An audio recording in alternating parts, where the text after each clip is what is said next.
5 seconds to go.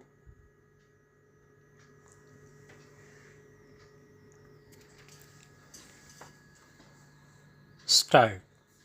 When the Speakers Conference was held in 1968 in the present Assembly Building, I had felt then that it was a small building, but you had carried on with it for these 12 years. We do have to observe economy, but an assembly building is an essential expenditure. Therefore, I am glad that you have thought of constructing a new building. It is like a temple. It is a temple for democracy, temple for the people of whichever faith or political color. It is where all shades of opinion meet and decide as to what should be the fate of the people.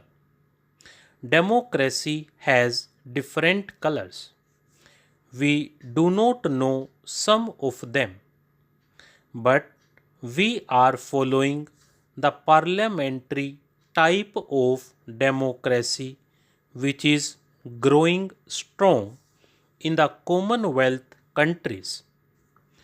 Having been a part of the Commonwealth, naturally we chose the parliamentary type. But as a member of the Constituent Assembly, I knew how our experts tried to put into our constitution different shades of opinion, presidential type and parliamentary type. Even in the parliamentary type, there are different systems. From the very beginning, since independence, I have had a doubt in my mind whether this system does not need a little change. I have a suspicion that a minority of the people have a chance to roll over the majority of the people. In a multi party system, in a constituency where 20 to 30 people contest, nowadays, a person getting about 10% votes also gets elected and he becomes the representative of 100% of the people. If people are elected like that with a small minority of votes and a party getting a narrow majority of 1 or 2 votes elects a leader who himself represents a minority, that leader becomes the chief minister or the prime minister. But in Australia, when I went there in 1968, I studied their practice. They have tried to circumvent this lacuna by making voting compulsory. Every voter must vote.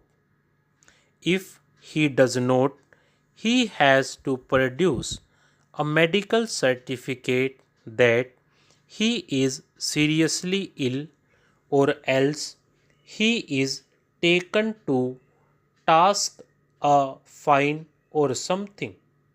I can understand this happening in Australia with a small population of 1.2 or 1.3 crore because the population does not grow there. It is a huge country with a small population only. Sir, at the secondary stage, students are called upon to study along with the mother tongue or language, which will be Hindi in non Hindi speaking states, and it should be one of the other languages in the Hindi speaking states, preferably a South Indian language, and also English, which is the third language.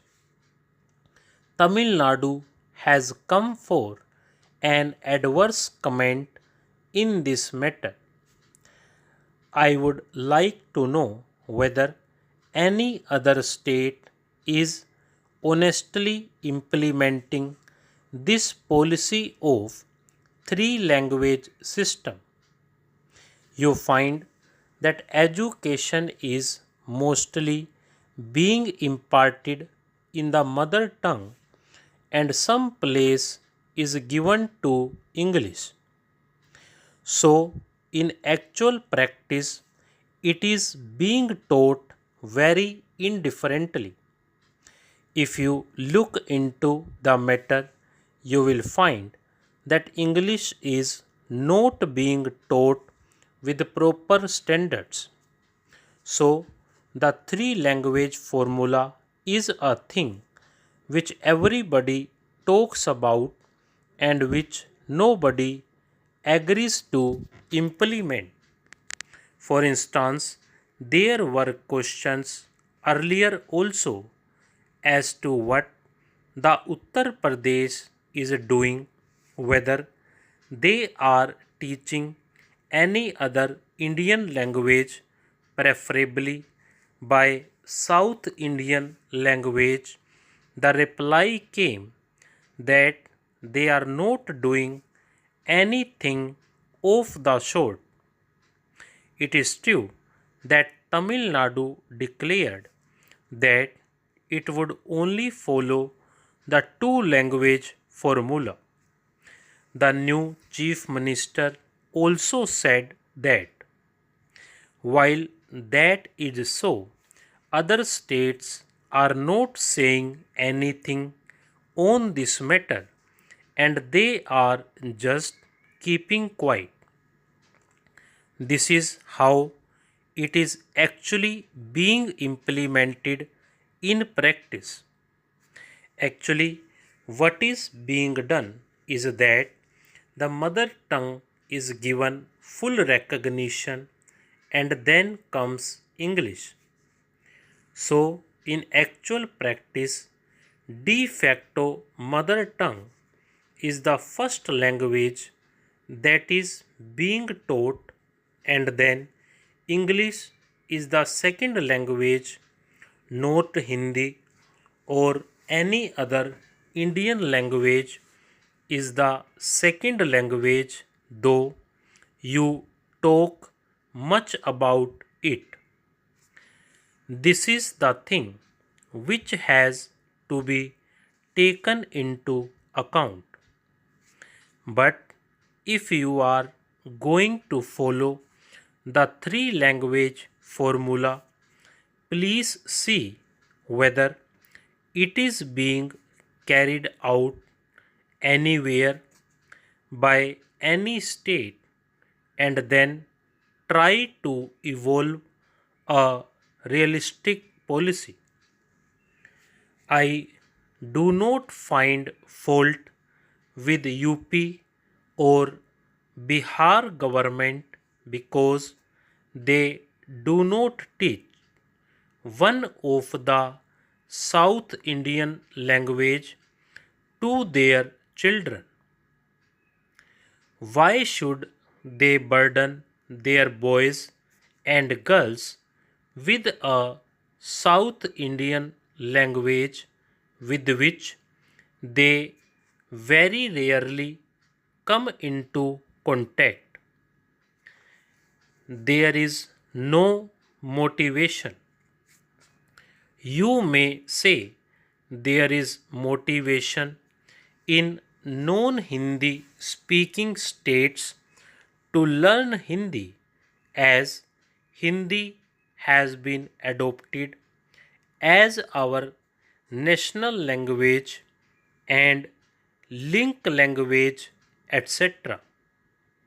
But there is resistance to Hindi while framing the policy regarding that. Stop.